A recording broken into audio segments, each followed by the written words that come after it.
పట్ల కలిగి ఉన్నారో ఆ విశ్వాసంలో స్థిరులై ఉండండి, స్థిరులై ఉండండి. హల్లెలూయా. మనము ప్రభువులో స్థిరంగా లేకపోవడానికి గల కారణం ఏంటి? ఒక జాబ్ ఉంది సపోజ్, ఆ జాబ్ లో మనం స్థిరంగా లేకపోవడానికి కారణం ఏంటి? ఒక ఆయన జాయిన్ అయ్యాడు ఒక జాబ్ లో, ఆ జాబ్ లో జాయిన్ అయ్యి మళ్ళీ 20 రోజులకి జాబ్ మానేసాడు, మళ్ళీ ఇంకో దాంట్లో తిన్నాడు, ఇంకో దాంట్లో జాయిన్ అయ్యాడు, జాయిన్ అయ్యి మళ్ళా ఒక 4 రోజుల నుండి మళ్ళీ మానేశాడు. అర్థమవుతుందా? మళ్ళా వేరే దాని కోసం వెళ్తున్నాడు, మళ్ళా దాంట్లో జాయిన్ అయ్యి 2 నెలలు చేసి మళ్ళీ మానేశాడు. అప్పుడు అందరూ ఏమంటారు? చెప్పండి, ఏమంటారు? వీటికి ఏం లేదు, స్థిరం లేని బ్రతుకురాది. అది అంటాడు, ఇది అంటాడు, అది అంటాడు, దాంట్లోకి వెళ్తాడు, దీంట్లోకి వెళ్తాడు, దేంట్లో కూడా. చెప్పండి, అప్పుడు మీకు కోపం వద్దా రాదా? అదే మీ పేరెంట్స్ అయితే మీ పిల్లలు అలాగే ఒక దాంట్లోకి వెళ్ళి అందులో ఒక సంవత్సరం కూడా ఉండకుండా, అర్థమవుతుందా, అక్కడ వాడికి ఎక్కడ వాడికి వెళ్తుందా, మన కోపం వద్దా రాదా? చెప్పలేంటమ్మా. భర్తలు కూడా అలాగే ఒకవేళ దేంట్లో కూడా స్థిరపడకుండా అంటే అలాగే ఉన్నారనుకోండి, మనకు కూడా ఏమవుతాయి? కోపం అవుతుంది. స్థిరంగా ఉండాలని ఫిజికల్ గా మనం కోరుకుంటామో, ఆత్మీయంగా కూడా మనము స్థిరంగా ఉండాలని దేవుడు కోరుతున్నాడు. స్థిరులై ఉండాలి. చెప్పండి, ఉండాలి, స్థిరులై ఉండాలి, స్థిరంగా. ఎవరిలో?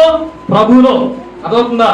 ఎన్ని బాధలు వచ్చినా, ఎన్ని కష్టాలు వచ్చినా, ఎన్ని శోధనలు వచ్చినా సరే అట్టే అలాగే నిలబడాలి అని దేవుడు కోరుతూ ఉన్నాడు. అవునా కదా? కాబట్టి మిమ్మల్ని అడుగుతున్న ప్రశ్న ఏంటంటే, మనం ప్రభువులో స్థిరంగా లేకపోవడానికి గల కారణాలేంటి? ఏది నిన్ను అస్థిరులుగా చేస్తుంది? ఏది నిన్ను ప్రభువులో లేకుండా చేస్తుంది?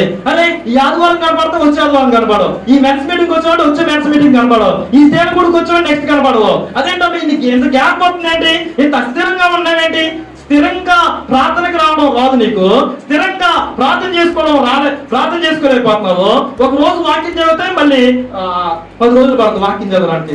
స్థిరంగా వాక్యం చదవకుండా చెప్పండి, కారణాలు ఏంటి? ఎందుకు చెప్తుంది తెలుసా? ఒకరోజు వీడు బళ్ళకి వెళ్తాడు, స్కూల్కి వెళ్తాడు, 10 రోజులు మానేస్తాడు, మళ్ళీ మరొక రోజు వెళ్తాడు, మళ్ళీ 2 రోజులు మానేస్తాడు. ఆడికి ఏమన్నా వద్దా? చెప్పొద్దాను చేతులు పైకెత్తాను. ఆడు ప్రయోజకుడుగా మారుతానని చేతులు పైకెత్తాను. ఆడికి ఏమి రాదు. ఎందుకని? అది మనకు కూడా రాదమ్మా. అంతే. మనము స్థిరంగా ఎక్కడ ప్రార్థన జరిగితే అక్కడికి ఎవరైతే వస్తారో వాళ్ళ ప్రభువులో స్థిరపడిపోతారు. సహవాసంలోకి మారకుండా రండి.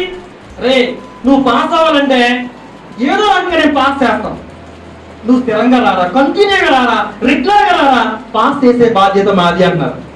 ఎవరు? చెప్పండి అమ్మా.